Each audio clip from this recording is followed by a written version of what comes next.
అధ్యక్ష అంటే సార్ ఒక్క చిన్న ఇష్యూ కరీంనగర్ పేరు అధ్యక్ష వారు కూడా ఇరిగేషన్ శాఖ మంత్రి దాని తర్వాత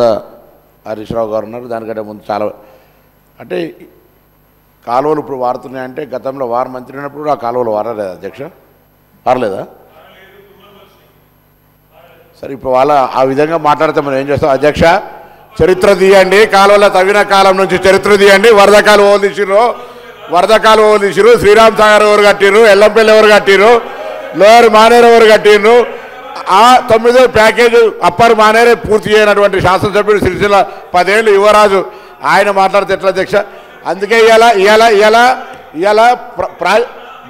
గోదావరి పరివాహక ప్రాంత బిడ్డగా గోదావరి అరే మీరు ఇలా నాకు హుస్నాబాద్ నియోజకవర్గంలో గౌరవేలి ప్రాజెక్టు కడితే దానికి డిస్ట్రిబ్యూషన్ సిస్టమే లేదు అధ్యక్ష 80% పూర్తి అయిన ప్రాజెక్టును మీరు వచ్చి 2014లో గౌరవ కేసీఆర్ గారు నేను కుర్చేసుకొని కడతా అన్న ప్రాజెక్టు కూడా పూర్తి కాకపోతే కుర్చేసుకొని కడతా అన్న ప్రాజెక్టు కూడా హుస్నాబాద్ బిడ్డగా ఇలా హుస్నాబాద్లో కుర్చేసుకున్న ప్రాజెక్టు పూర్తి కాలే దానికి ఏం చేయాలి చెప్తారు ఇలా గోదావరి పరివాహక ప్రాంతంలో టీఆర్ఎస్ పార్టీ అధికారంలోకి రాకముందు కూడా 80% ఇరిగేషన్ తోటి ఆనాడు వరి ఉత్పత్తిలో ఈస్ట్ గోదావరి వెస్ట్ గోదావరి తోటి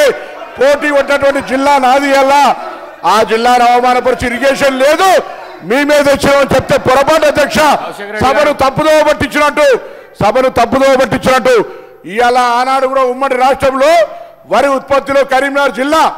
ఈస్ట్ వెస్ట్ గోదావరితో దాటిపోయినటువంటి పరిస్థితులలో పిలువండి మాజీ శాసనసభ్యులు ఇక్కడ చరిత్రలో ఉన్నటువంటి పౌర సరఫరాల శాఖ మంత్రులు ఆ రికార్డు చెప్పండి అధ్యక్ష వీళ్ళ సభ్యులకు చెప్పండి ఇలా ఖచ్చితంగా కరీంనగర్ జిల్లా ఎల్లంపల్లి ప్రాజెక్టు కావచ్చు లోయర్ మానేరు నేను చిన్న పిల్లవాడిని ఉన్నప్పుడే కట్టిన అధ్యక్ష వీళ్ళు ఇలా కొత్తగా దానికి వచ్చి నేను అడుగుతున్నా కడియం శ్రీహరి గారు ఇలా మీ ప్రాంతం గణపురం నియోజకవర్గానికి కూడా నీళ్ళు వచ్చే గౌరవేలి ప్రాజెక్టు పరిస్థితి ఏంది ఎందుకు పూర్తి చేయించలేకపోయారు 10 సంవత్సరాల ఏం పూర్తయింది మాకు తెలియదు నీళ్ళు ఇవ్వను ఇప్పుడు నీళ్ళు ఇవ్వనండి నేను అక్కడ ఎమ్మెల్యేను గౌరవేలి ప్రాజెక్టు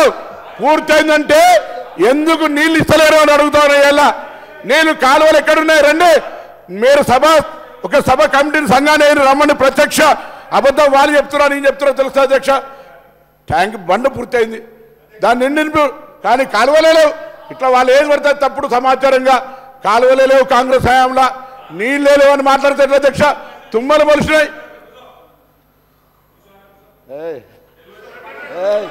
జాగ్రత్త కూర్చో బాగా మాట్లాడితే ఎట్లా